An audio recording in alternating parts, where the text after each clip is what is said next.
Boom! We are live. Welcome back for another Coug Connect live stream. This evening we are joined by Hinkley Rapati, and our host, filling in again for Gabe, is Neil Pau'u. But before we break to them, we want to talk about our sponsors. First sponsor tonight we want to talk about is Chubby's. Food-wise, best burgers, best beer battered fries. Sean, I heard you plug in the scones last week. Best scones. Scones are the best. Scones in Can town. confirm. Can confirm. And Monday night at Chubby's, 6:30 p.m. The entire BYU men's basketball team will be in attendance there to meet fans, take pictures, do photos, and all the money that day, 10 to 15% of all sales, whether it's lunch sales, dinner sales, that day goes to support those athletes who are the ones who are able to participate in an NIL deal of that nature. So Chubby's, shout them out, go visit them, support the people who support the Cougs. You guys got to eat anyways. Yeah, you got to eat. Come eat with us. Apparently, you'll die if you don't. Allegedly. That's what they say. The fine print. And then we want to shout out another sponsor this evening, which is JCF and Company, which is a custom jeweler. They're the ones who made this like $20,000 BYU chain pendant that Cody Epps wore in a game. Funny story: the chain broke on his first touchdown at Arkansas, and we was supposed to pull it out and flash it, and there was people there ready to take pictures of it for the photo op, but his chain broke and he couldn't find it in his pad, so he had a $20,000 13 karat diamond pendant lost in his jersey, and he had to go get a new chain on it. So anyway, that's JCF and Co. Go support them. What they're doing is super important. And we also want to shout out Miracle Bowl. Great place to go bowling. It's getting dark and cold early. Go indoors, spend some time with your family, get out of the house, put the PlayStation controller down every once in a while. I know there's a new Modern Warfare 2 out. I know there's a new Warzone out, but put it down for a little bit. Go spend some time with your family, go bowling. And pizza and burgers there are actually better than you'd expect. They're pretty freaking good. And then SaveDamien.com. I want to shout out Damien. Damien's a small boy with a terminal illness. He will pass away if he's not able to raise the money for his treatments. So please, if you haven't, or maybe if you're willing to do it again, go support Damien at SaveDamien.com. Help him raise the money for his treatments and save his life and cure an illness, because the treatment, when successful, will be proven as a cure for that illness. And then I'm going to plug Coug Connect. So hey, go to CougConnect.com. Become a subscriber. It's $9.99 a month. 90% of that money plus usually goes to the players for NIL deals. This on the website right now. If you go to CougConnect.com, there's actually a special deal. We've got NIL jerseys for the basketball players. So there's two kinds of jerseys for $59.99 before tax. There's a reversible jersey. So one side is white, the other side is royal. It's got your favorite players' names and numbers on them. And then there's a twill option, which is fancy talk for like a game day official jersey, right? So it's very, very similar to the ones they wear in games in terms of quality on that. Stitched and mesh, twill, knit, all that, whatever that stuff is. And those ones are $89.99 before taxes. And I'll just, because you guys are live stream people, I'll spill the deets on it. Basically, the players get $20+ on every sale of those jerseys, which is double the average deal on these jersey deals that players are doing. And we think, as far as we've heard, it is the highest paid NIL jersey deal in the entire country. So you haven't gone to CougConnect.com yet, check out that site, become a subscriber. But you can also order your jerseys there. You'll notice there's some players missing. And we will have those jerseys for sale during the battle for Atlantis, allegedly, on there. So stay tuned for some of those players that are missing there. More coming. Yep. And that's all we got in terms of like sponsors and introductions and plugs and all that. With that being said, we're going to pass the mic and the camera over to our man Neil Pau'u. Famous high school quarterback. Probably threw, I don't know how many touchdown passes he threw. A lot. He threw a lot of touchdown passes at BYU too. On the old razzle dazzle that Gadget plays, right? His hosting for us tonight. He caught a few too, if I remember correctly. Yeah, and we also got our special guest Hinkley Rapati tonight, and Hinkley, is the man of the moment right here, one of the heroes of the Boise State games. We're gonna get their takes on what's new with Cougar Nation and all that. So there you go. Yo, what up, Coug Connect? My name is Neil. What's up? I'm Hinkley Rapati. I'm glad to be here today, man. Like they said, we got a special guest here, Hinkley Rapati. Just a couple questions for you, man. Tell us about your upbringing. I know you've been interviewed and stuff. I don't think people really know who you are. Share about like where you grew up, how many siblings, what you guys did as a family, and then how you got into football and what made you get into that. Oh, for sure. Yeah. My parents are actually from the island of Samoa. And so they actually moved here.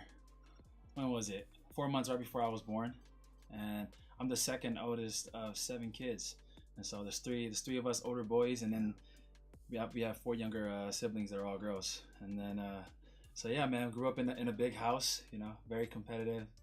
And I think around the age of like 8 or 9, my uncle actually saw me one day just playing in the backyard, catching football with one of my cousins.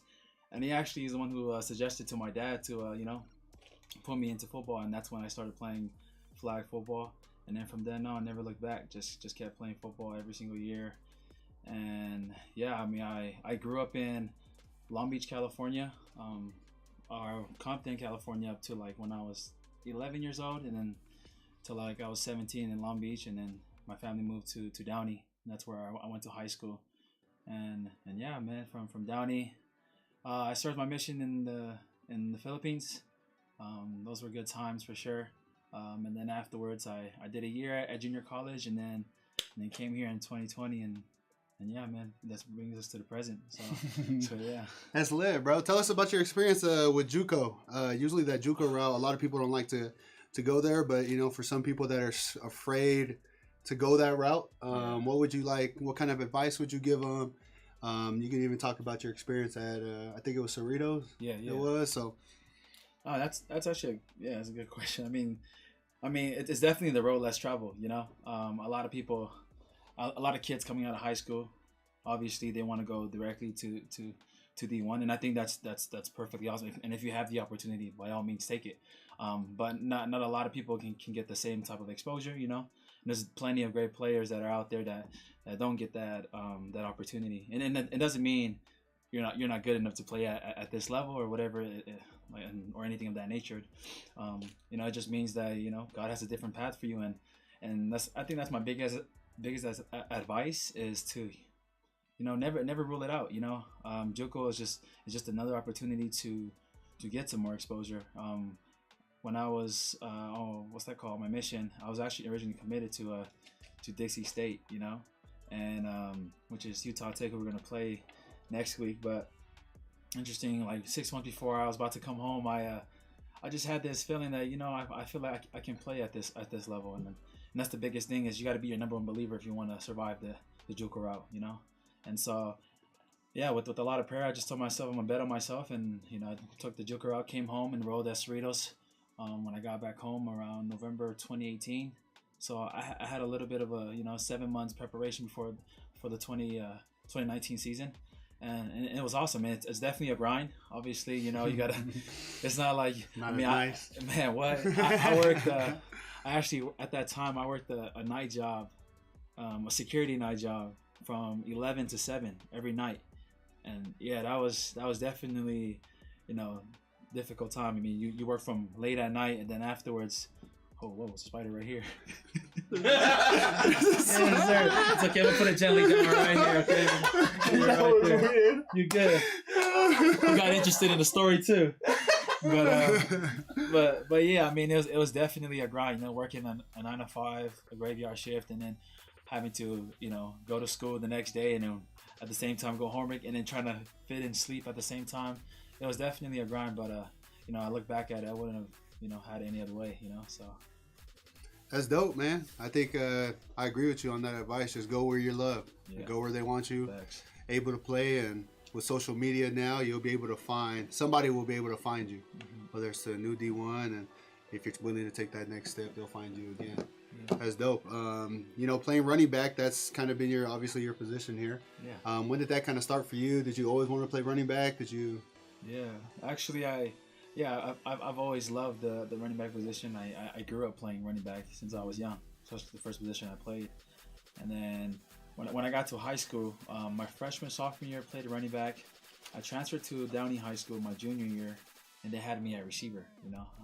We had some great running backs. So I wasn't as good as Neil, but I got the job done. And so we got to Downey. That we had some really good running backs that were highly recruited during that time, and was able to watch their game and learn from them. And I went on my mission, came back. Luckily, I grew a couple inches and gained a few pounds.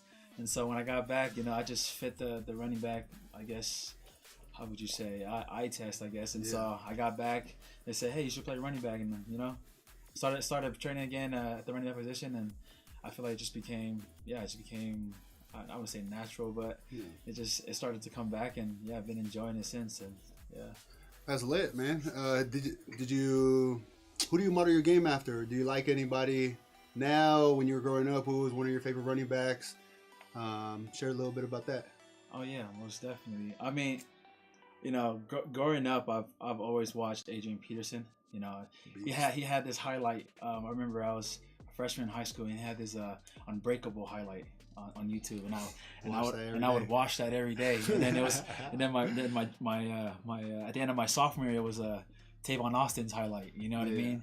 And then his quickness and shiftiness, but then it was the resilience and of Adrian Peterson that I really loved about him. And his ability just to bounce back from whatever was thrown at him and to come back better than he was before. And so I've always loved the way he played the game and approached it. He had a very how would you say, like, physical way of running, and I love that style.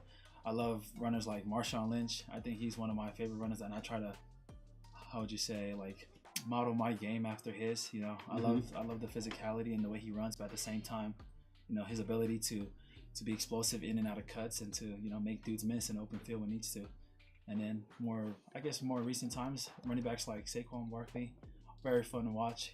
Try to model my games or take things from them that would help me. So yeah, those are some of the guys I like. Yeah, those are some beast guys right there. That's tight, bro. It's crazy because I think everybody, I say like 95. I was born between 95 2000. Yeah. Everybody watched that Tavon.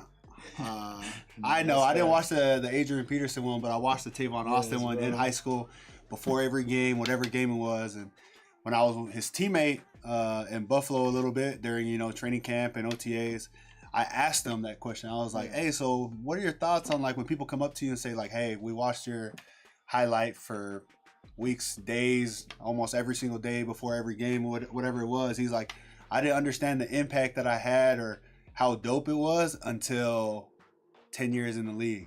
When that's people crazy. 10 years later, now that I'm in the league, are coming up to me and be like, bro, I watched your highlight every day in high school, like, on that type of stuff. Yeah. So it's just crazy that you brought that up because it seems like everybody's connected, because there was a dude from Texas A&M. He watched it every time in high school before games. So it's crazy that you brought that up. Playing running back at your position, you were at Cerritos. Mm-hmm. Who recruited you out to come to BYU, and what made you like commit to BYU although you're committed to Dixie? Yeah. Well, actually, yeah. So when I got there, 2019, heading into my freshman year, they were actually looking at a different running back at the time. Oh, okay. Carl Odom, my guy, dude's a dog. You know what I mean? Love that guy. And so they were looking at him at the time, and it so happened when they came out to visit him during our fall camp or our training camp that year. I mean, they, luckily I caught their eye. It was Coach Grimes and A-Rod that came out. And so those two came out, and we're running tracks, and I just remember they pulled me to the side, and they're just like, hey, where'd you serve your mission? Questions like that. It was A-Rod, and it was the first time I talked to A-Rod, and then, just chopped it up with him, and he just, before they left that day, they said, hey, well, we'll keep an eye on you, we heard you just got back, it's your first year, just do work and so forth, and it just went on. Luckily, I was able to have a successful season, and so, after which, offers came in, and BYU, they offered me around, it was April of 2020, is when they pulled the trigger on me, and so I was able to, that's when I got in contact with Harvey and all those guys, and man, I think after just talking with the coaches, and really got a good feel from the coaches, how the culture is here, I just felt like this is definitely the place I wanted to be. But funny enough, I didn't actually want to come to BYU at first, bro. Like, I actually had like this like animosity towards BYU when I was in high school because I don't know who, I forgot the name. I think it was, I wouldn't want to put names out there, but it was Coach Empey or someone who was the old line coach at that time. Okay. Came in to check me out my junior year, and he liked my film, but then he came and he wanted to meet with me, and I remember I left my 5th period class. I was like, because my coach told me, hey, somebody wants you to meet. It's BYU. You know me, like heart racing. Man, heart racing. I'm happy. You know what I mean? Like, oh, this is BYU. You know, I walk in there with a big jacket. I used to love wearing big jackets, so I had like a large jacket, and I weighed like 180 at that time. You know, so So I walked in there, and it was funny. I walked in there, and the first thing he saw me, you know, talk to me and all that, and then as I left. When he left, I came back at the end of the school day, and I talked to the coach. He said, "Hey, man, they just say you're too small, you know, and they said that you don't kind of fit their profile." Man, when I tell you that definitely put obviously it dampened my spirits. It's like, oh man, that sucks. That the one school I was really looking forward to, you know. Yeah. And so yeah, man, it also lit a fire under me, you know. I definitely from that day I'm not gonna lie, I hated BYU. I wanted to do everything I can to prove to them that like they missed out, you know. I'm gonna be honest, and I had that mentality for a while, and that's why when they offered me at first, I'm gonna be honest, I didn't want to go there until I met the new whole coaching staff, completely different from who was at that time. And yeah, after that, it kind of reignited that desire to be here, you know, and come play here for BYU. And it's also the school that my mom wants me to play. Actually, it's one of her last requests before. She said, "Hey, man, at any of the schools, this is the place where you need to be." And I was like, especially after what happened with my junior year, I was like, "Nah, Mom, that's not where I need to go. I got to go somewhere else. You know, I want to stay local and things like that." But yeah, so yeah, that's kind of how you got here. I got here. Yeah, it's kind of funny. Is that when I think everybody wants to know like your big muscles? Is that when it kind of started? You started kind of lifting and stuff. I'm gonna be honest, man. When did that kind of start happening? When I tell you I started hitting the weights religiously after that. Right after that. Man, it was right after that. Like I remember every day I was lifting like twice a day. Yeah. Like I gotta get my arms bigger. I gotta get my shoulders like. I just need to fit the profile. Like, these guys, like if they're coming to me because of my tape, but then they're not offering it, obviously, you know. So I knew, you know, I had to do something. But after which I didn't get any Division I offers coming out of high school. You know. Yeah. I had one D1 AA, but the rest were all D2 schools, and that's why I committed to Dixie. But you know, after that, I mean, like I went on a mission. Like I said, luckily.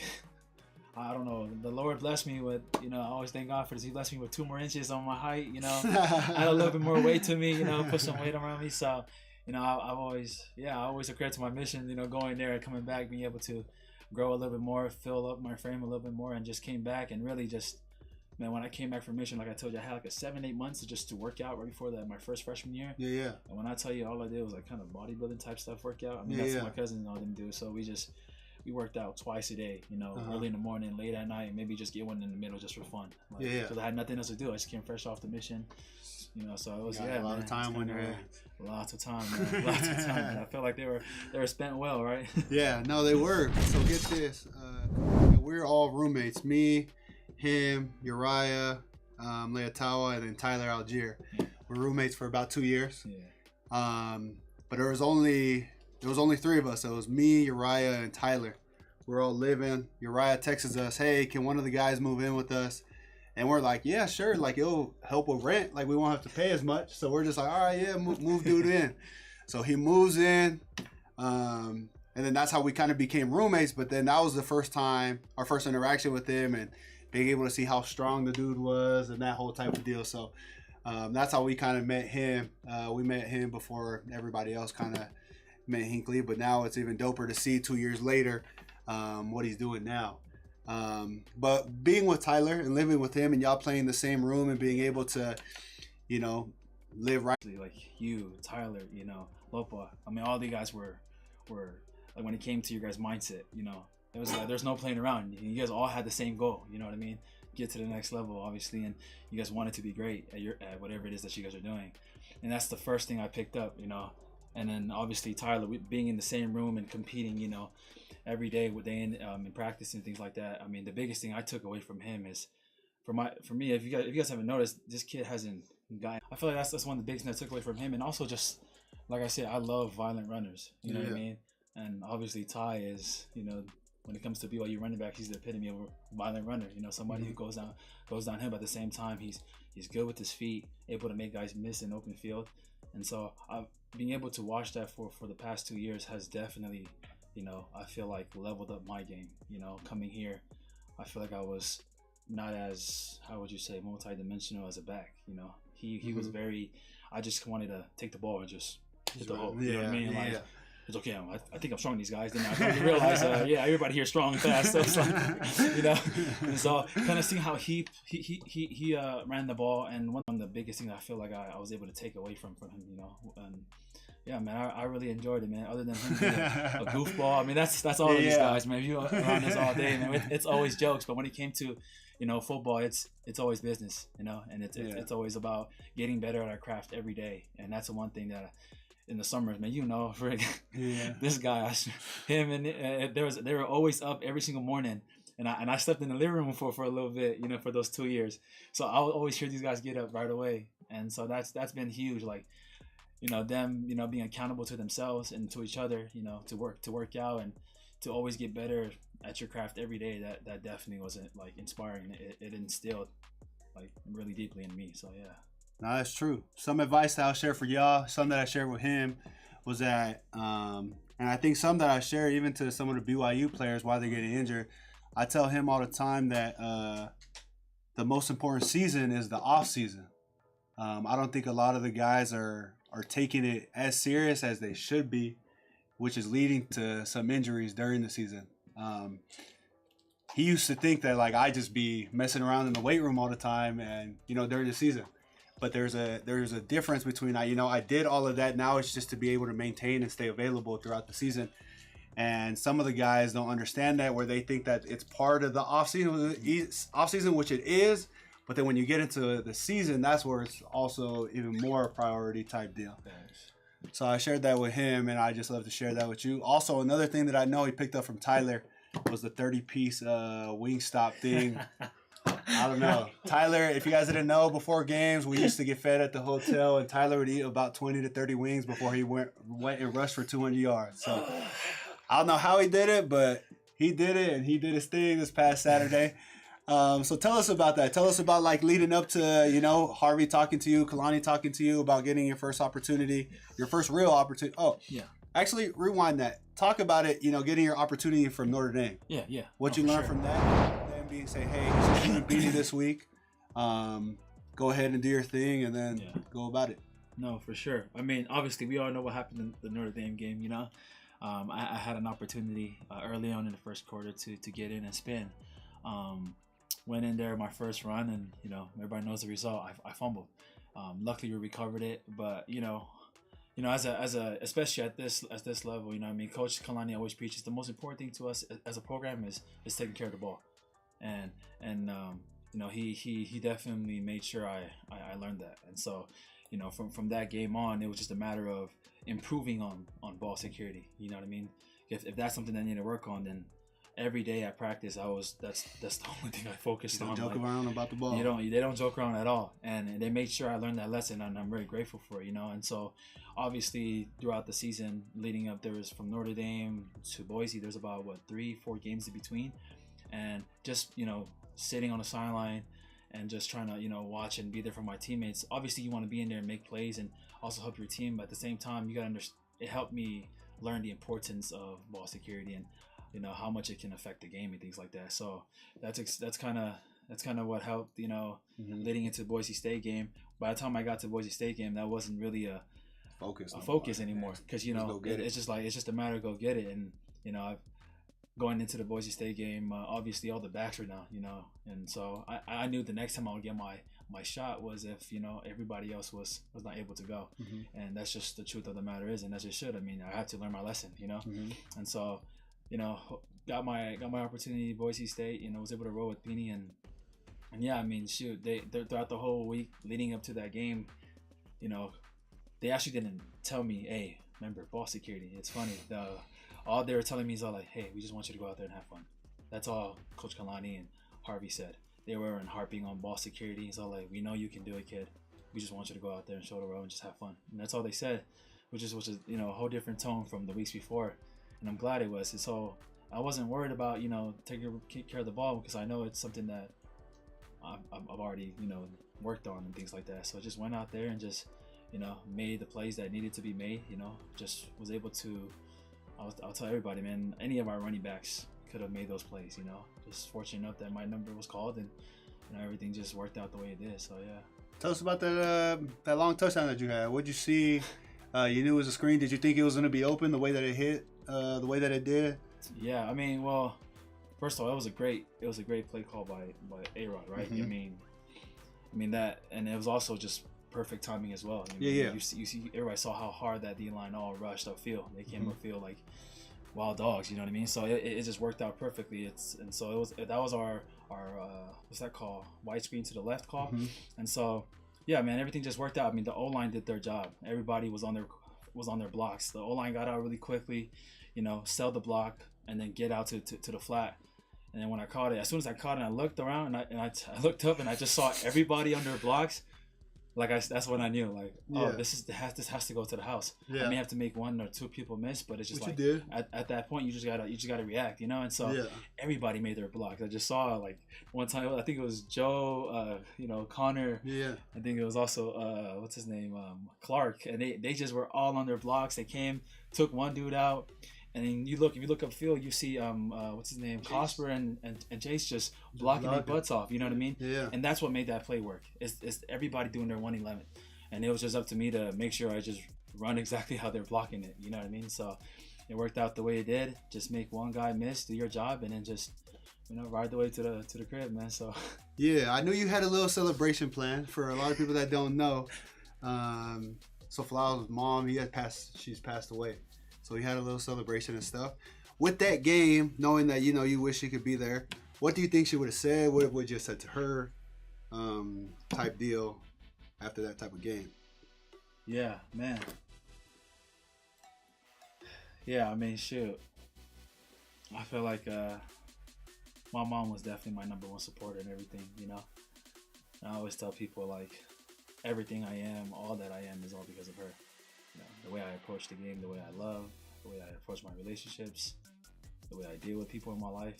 You know, it's modeled after the way she was, and so she's everything to me. So after that game, I'll be honest, man, that's really the only thing I can think about. You know, I'm just hoping that she was up there, just smiling, you know, and just proud. You know, I don't really share this a lot with a lot of people, but yeah, man, that's one thing I always tell my moms, that I promised that I was gonna, you know, put on for her and our family. And so just to be able to, you know, have a good game like that, you know, it definitely meant a lot to me, because that was all just for my mom. I just kept thinking the entire game, you know, that she was at the end zone, just waiting for me to score, and then you better hurry up or she's gonna be, you know what I mean. So I just kept telling myself that, and I feel like that was just the most.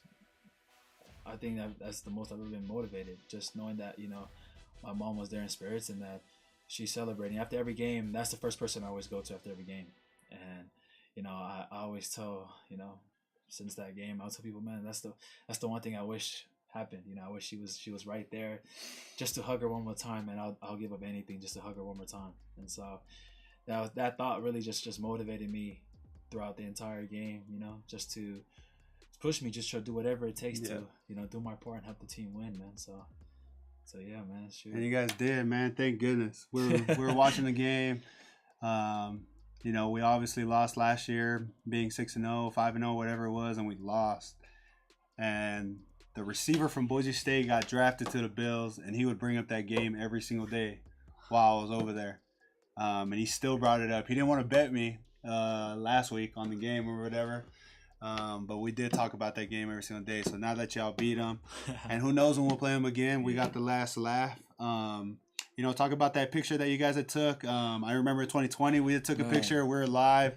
Were they mad about it? Were you guys happy about it? All that type of deal. So. Oh, yeah, most definitely. I mean, y'all remember when y'all went up there in 2020, right? Mm-hmm. You guys took a picture on the field. What we heard is that their coach actually took that picture and then they put it out throughout their whole locker room when they played against us last year. Okay. So that's where they came in, you know, hot. Yeah. You know what I mean? They had us circled in their calendar since you know, since fall camp. You know what I mean? And so, you know, leading up to the game, our coaches just reminded us, like, hey, last year they came to our house and they took a picture on our field. Let's go win this game and do the same thing on theirs, you know? Yeah. And so, obviously, it was funny after the game, you know, we said what's up to them, dabbed them up. We got together and said a prayer, which is pretty cool. You know, we said a prayer with them in the center of the field. And then afterwards, we dispersed. And all you hear, I think it was Joe, all you hear is like, hey, let's take our picture. And all you see is the boys, some of the players like turn around, like you can just tell it's like, wow, really? You know what I mean? Yeah. But what, you know, it got to be done. You know, it's a rivalry for a reason. You know what I mean? And then those are some of the, you know, the bragging rights you definitely love to, you know, you look forward to. So we all took the picture. You know what I mean? Looked at them as they walked off the field and still took the picture. We probably stood there and posed longer than we should have, but, you know, just to just live up the moment. But yeah, man, it was definitely awesome just to be there and just to celebrate, man. Just awesome, man. I know Cougar Nation was really happy about that win. Past couple games, the comment section being real negative and real empty. Oh yeah. But after y'all won, it was pretty live in the chat. So it was cool just to be able to see everybody happy. Everybody got their dub. I think everyone just wants to see, you know, BYU go play another bowl game. Exactly. So what's like the, you know, this off week? How does that look like? And what was some of the pointers that Kalani told y'all to focus on before y'all get back to it next week? Yeah. So yeah, I mean, this week we really just Kalani actually shared it as well in his press conference. The biggest thing was just focusing on recovery as well. Mm-hmm. But I mean, as well as also focusing on getting the younger guys, you know, a lot of reps and getting those guys ready as well. You know what I mean? And so, you know, he always talks about you're only as good as our weakest link. So you know, we got to get everybody up to game time. You know, speed. And so that's one thing that was fun to see this week. You know, a lot of the young guys get their reps and seeing a lot of young stars start to, you know, emerge. You know what I mean? From when they first got here, some of the freshmen to how they are now. You know, there's a huge difference in their game. And it's awesome to be able to give them the opportunity in practice to go out and show out, you know. So we focused a lot on that, and the biggest thing was just getting back to who we are, you know what I mean? Just who we are as a program, who we are as a football team. And I think that was the one thing that we did this week, just focus on, you know, playing, you know, hard, fast, physical football. And so we did that this week, and you know, we have today to Sunday off. At the same time, there's things that they ask for us to do each and every day just to get us prepped. You know what I mean? Keep our legs moving and things like that, so that we can come in and we're not skipping a beat. You know what I mean? But at the same time, allowing our bodies to obviously recover. I mean, it's week 10, and it's our first time getting a week 11. First time getting whoever's in charge of the schedule at BYU, I'm gonna need you to change that. I think it's dumb. That the bye week is 10 weeks into the season, especially with a schedule front loaded as heavy as it is the past 2 years. We're independent. You know, we base it around other schools. Exactly. But I'm gonna need y'all to come up with maybe a different team during the front load week, because it just kills us. It kills college players. If you do that to any other team in the nation, the same thing would happen type deal. So if you're in charge of that, I'm gonna need you to get rid of that. So you talk about the depth Bama has. They don't do that. Yeah. Right. They're deep. Yeah. They're deep. They're not gonna do that to themselves. They're not gonna shoot themselves in the foot. Exactly. So it's just not smart planning. That also leads to some of the injuries type deal. So yeah, man. Have you guys heard anything about Utah Tech? That's who you guys play, yeah. Yeah. So we got I know they put up some points, but anything you know you can give the fans, you know, what they're good at. Yeah, I mean, from what I've heard so far, when I've watched a little bit, they definitely do got a high scoring offense, explosive offense. I mean, they can score and move the ball really well up and down the field. You know, they got some good players. You know, definitely, and I get it. You know, they just recently moved up to you know a division, but like any team at this level, you can't take nobody lightly. You know, so we're preparing for them like anybody else. But at the same time, we're gonna take care. We got to take care of business the way we should. You know what I mean? If we know, it's one of those things. If you know, you gotta. This is a team that you gotta, you know, beat them. Go out there and take care of it. So, but at the same time, still respect the opponent. You know? Yeah, respect, but let everybody play on Saturday. Exactly, that's the goal for sure. Yeah. Also, did you think? So from watching it on TV, Puka's touchdown at the end. I personally did not think it was a touchdown, even after review. They showed the picture and stuff, but in live time, I don't think he controlled the ball at the same time that he toe tapped his foot. And I love Puka. I trained Puka, so do not come after me. I taught him little things here and there. But watching on the sideline, did you think it was a catch? Did a lot of guys think it was a catch, or did he even think it was a catch? No, I mean, I think from my angle, I couldn't see it. Yeah. But, you know, in Pau'u we trust, it was like, just throw it up. You know what I'm saying? Like, I'll be honest with y'all, like, if I was QB, I would have just threw it up to him. You know what I mean? He's making plays all night. You know what I mean? Yeah. Kids hot, keep feeding them. You know what I mean? Yeah. So, I mean, obviously, I know I thought it from after watching it, you know, you think that he would have been able to take the pylon and things like that. Yeah. But at the same time, you know what I mean? It was one of those plays where, like, you know, big time players just got to make big time plays. And so at that time, though, when Darren threw it, I was in the game. I looked because it was protection to the right. I looked over there and I was like, I couldn't tell if he came down with it. Mm-hmm. I just see the ref. Yeah. It's like this, and it was done. Deal. Gotcha. I didn't care about anything else. It was like I don't care what it looked like. I didn't even know how it looked like. I was all like, that's touchdown. Yeah. And if the ref says touchdown, and I saw it was Puka. Oh man, it's 99.9% chance it's a touchdown. You know what I mean? And so you know, after watching the review, obviously some of us were just watching it. So I was like, hold on, wait. These other angles, like, it's a touchdown. You know, it don't matter. You know, what I mean? It's a touchdown. It looked great to me. So I know there's that picture that's like going viral, right? Of the toe and him. It's like very, very, you know. Hey, but that's all it takes. And football's a game of inches, right? So you know what I mean. So it was a touchdown to me. I'm just glad, you know, he was able to pull that in, haul that in, and seal the win for us, man. Because man, what was I praying that whole entire time? Shout out to Puka. Thank you for your size 17 shoe or whatever you got. That was able to get the toe down, and he really does have a big foot, fellas. Hinkley, we had a question from the comments about that. Let's go to the comments on that one. Did you feel like it was a little bit of maybe some vindication when they ruled that Lopini's touchdown didn't count before You're talking about the one before the half? Yeah, right before the half. Yeah, that was... Did that feel like maybe a little bit of vindication with Puka's touchdown? What was that? Did Puka's touchdown kind of vindicate that a little bit? Maybe? Oh, yeah, most definitely. Had to. Man, I'm still mad about that. Like, everybody, even everyone watching the game knew that was a touchdown. I don't know. See, I thought that one was a touchdown. That was frustrating to watch. Like, man, it was very clearly he crossed the line, you know, but it is what it is, you know what I mean? I'm just glad everybody stayed locked in all the way through that, you know, the half, and came out and just continued to play, you know, and continue to fight. And so, man, yeah. What was the mood like of the locker room after that non-touchdown, I guess, by Pini? Because that can deflate a lot of guys. No, most definitely. But I think the biggest thing that, I mean, I was telling people this throughout the whole week. I mean, the biggest thing that I feel like changed in the whole game was energy. And so even though we didn't, you know, get our way going into the half, I felt like the energy was still up. And going into the locker room, leaders stepped up. Everybody's reminding each other, hey, we got a lot of football to play. It's all good. We're going to go back out there and take care of business.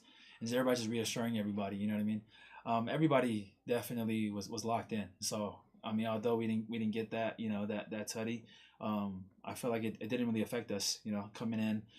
You know, Kalani said what he said, everybody just kind of was already locked in. There's really not much they needed to say. We knew what needed to be done, and was go home with the dub, and that's all was on everybody's mind. And so whatever we needed to do the second half to go get it, I mean, you know, we went to go do it.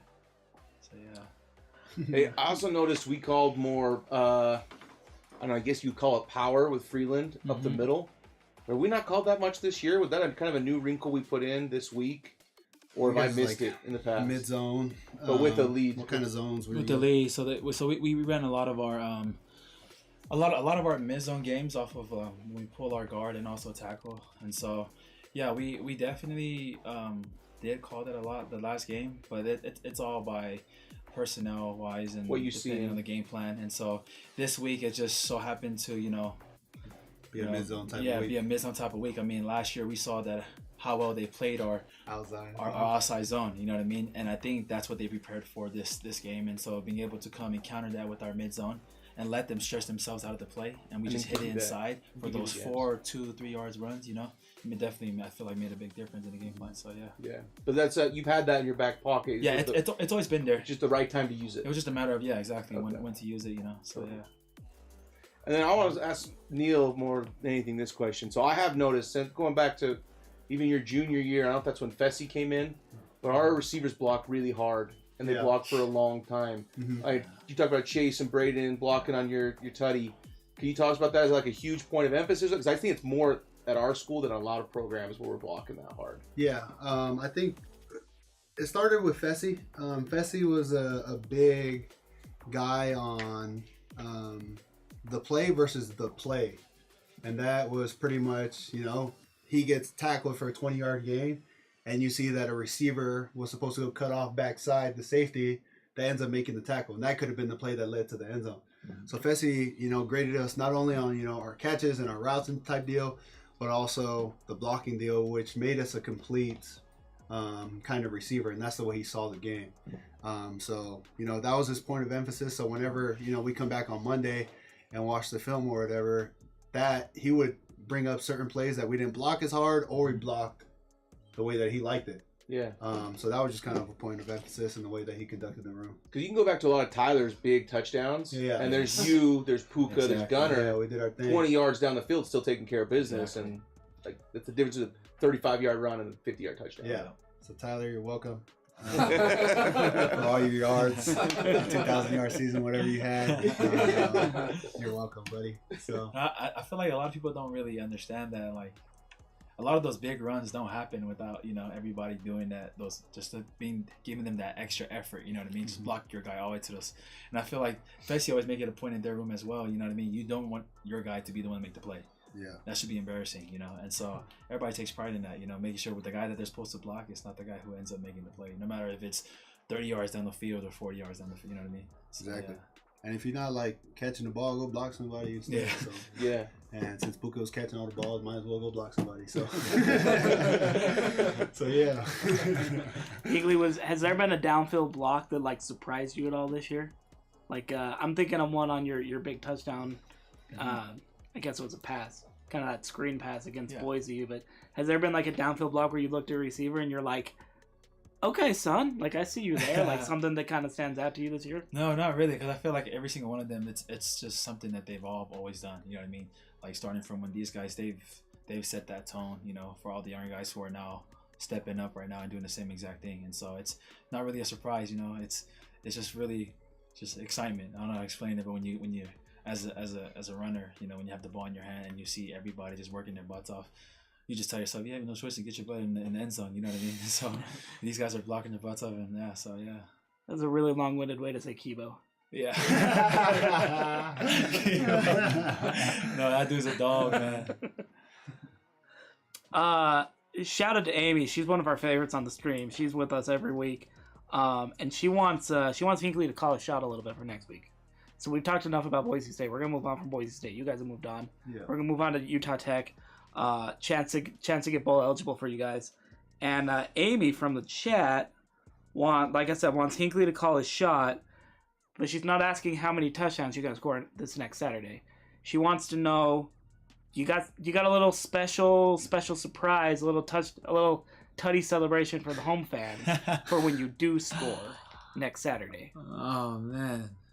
I'll be real with you guys, man. I'm not even worried about that. But I'll be honest with y'all, man. That's all fun and stuff. And I don't know. I feel like when it comes to celebrating, man, it's just celebrating with my teammates. I think just celebrating with the guys that helped you get there in the first place into the end zone. Yeah. So we'll see. We'll see. Yeah. We'll see. I mean, down, chat. Here we Chat. go. Thumbs down. Boom. Thumbs down. Let's just focus on getting the win, man. But she suggested doing a backflip. A backflip. I want to respond to her and say, Hinckley Rapati can be in a Mr. Universe pageant. I don't know if he can be a gymnast though. You ever done a backflip? Okay. I can do a little bit. I can do a little bit. A backflip, yeah. He might get a flag, but he can do it. Yeah. That's what I'm saying. Let's stay away from that. I'm walking the plank right now, so don't.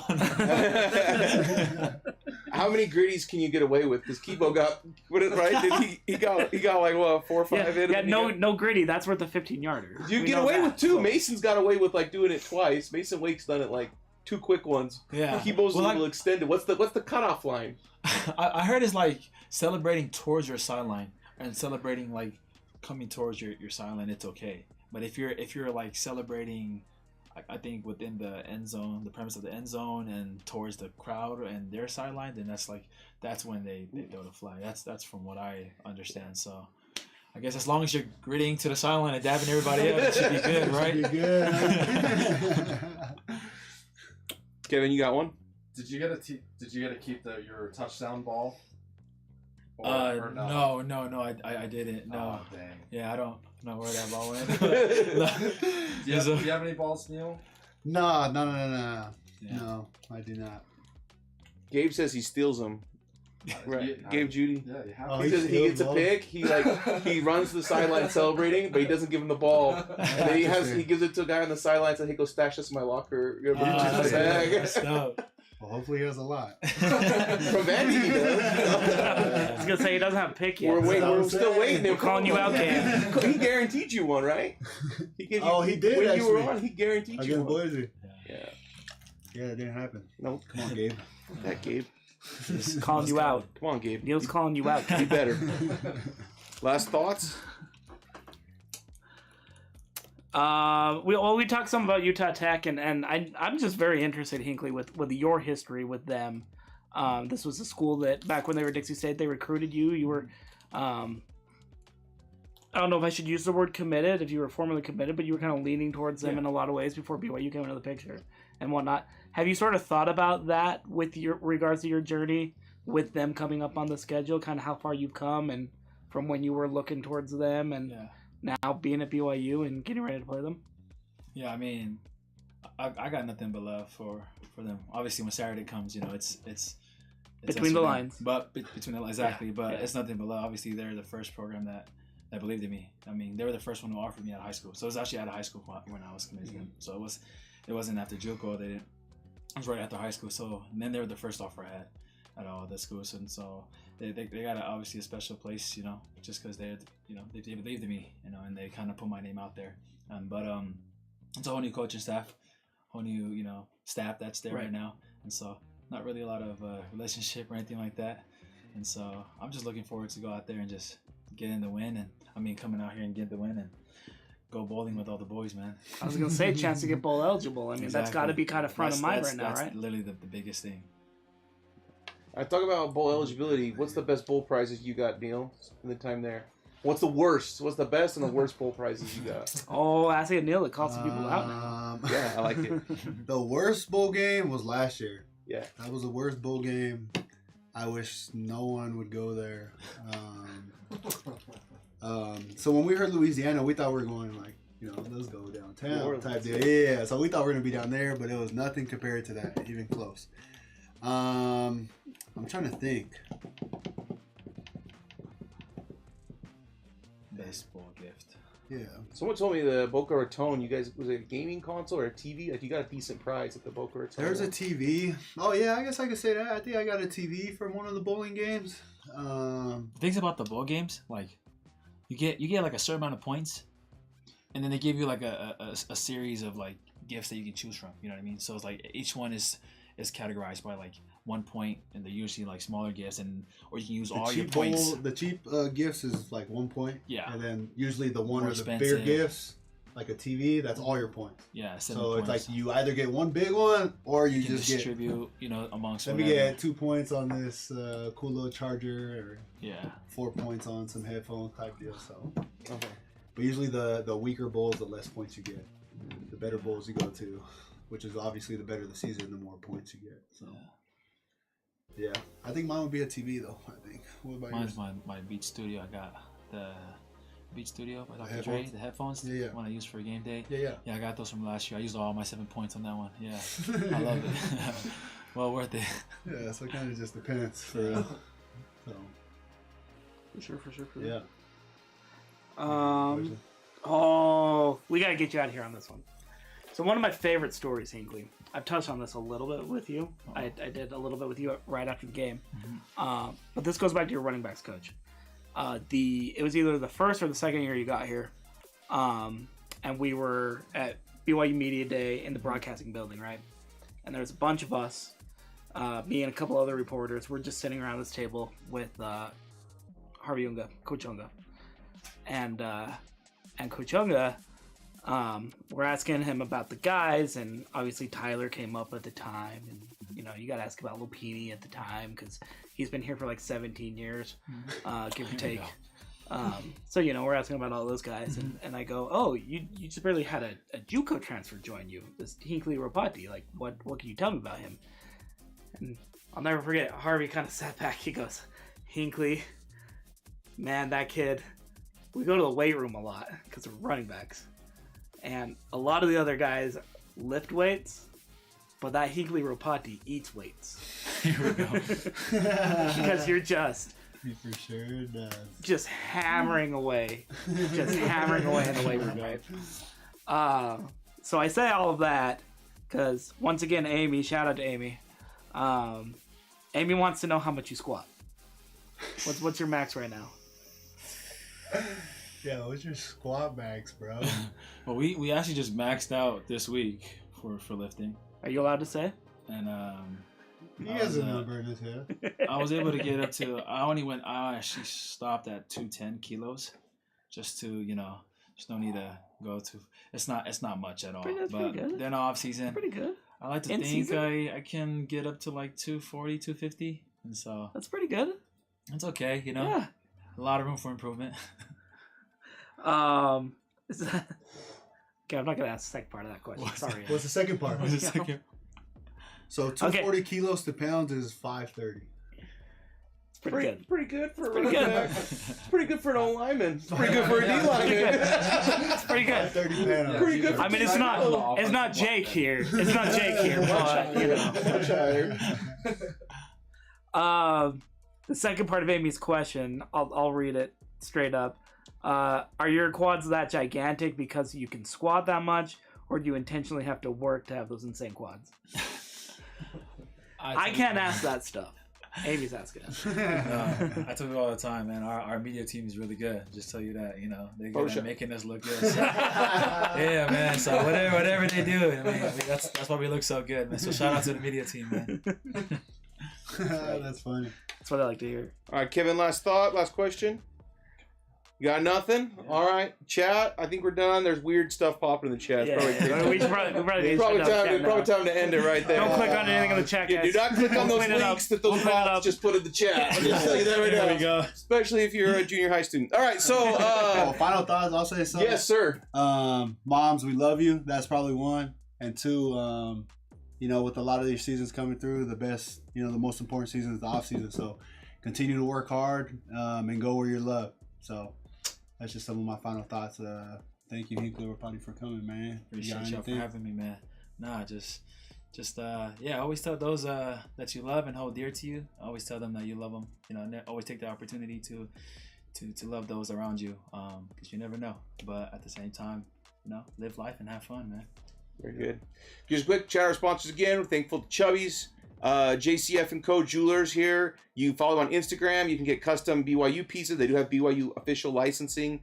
So if you want a 13-carat, $20,000 BYU pendant like Cody Epps was wearing in the game, you can get one there. Or if you want something more, simple and modest, they've got that stuff too. A lot of cool stuff. Christmas time. And they've got, they do wedding rings. I know there's some people in Provo probably watching this. And we're talking with them about doing an NIL deal with the basketball team, making some diamond links that go on your sneakers. Like that you lace up in the middle of your laces on your sneakers. Wow. They need to go in too. And so they're doing some cool stuff. So shout out to them. Shout out to Miracle Bowl. Hinckley, you actually know the people at Miracle Bowl. Yeah. You go there Those quite are a bit, my guys. right? Yeah, all the time. Him and Right. Tyler. Yeah, man. Yeah, we love those guys. They're awesome. Like you said, man, if there's a place to go bowling, man, and bring your family, that's definitely the place where I always take mine when they come out here. So Absolutely, man. We love Miracle Bowl. They do a ton to support the athletes. If you haven't been, everyone's probably been at least once in Utah County because they're a staple here. Yeah. But if you haven't been recently, go give them some more support and love. Sure. And we want to shout out to Save Damien again. Go visit SaveDamien.com. Help support the Markham family. They're great people. And get over to CougConnect.com. Or during this live stream, I was getting notifications. We were selling jerseys. So if you were on this live stream and you saw it, you liked it, thanks for supporting the guys. It's a very, very generous NIL deal that goes to those guys. So that's all we got. Thanks again for joining us. Thank you, Neil. Lit. Thank you, Hinckley, Appreciate you. Sean, Kevin, and then the master Steve. Producer Steve off the camera. He should be on the camera. He's probably the best looking person in here, to be honest. But I was gonna say, why are a bunch of uglies like us? I put us on the We got couch. Steve Like, I don't over get it. We there. should have Steve. We need a Steve cam. Someone donate like $600. We'll get an Ultra HD camera on Steve while he's producing because he is the best looking person here. Now. But that's in the link below. But that's all we got. We appreciate you, Cougar Nation. Thanks for supporting these guys. Thanks for supporting all of us. Have a great evening.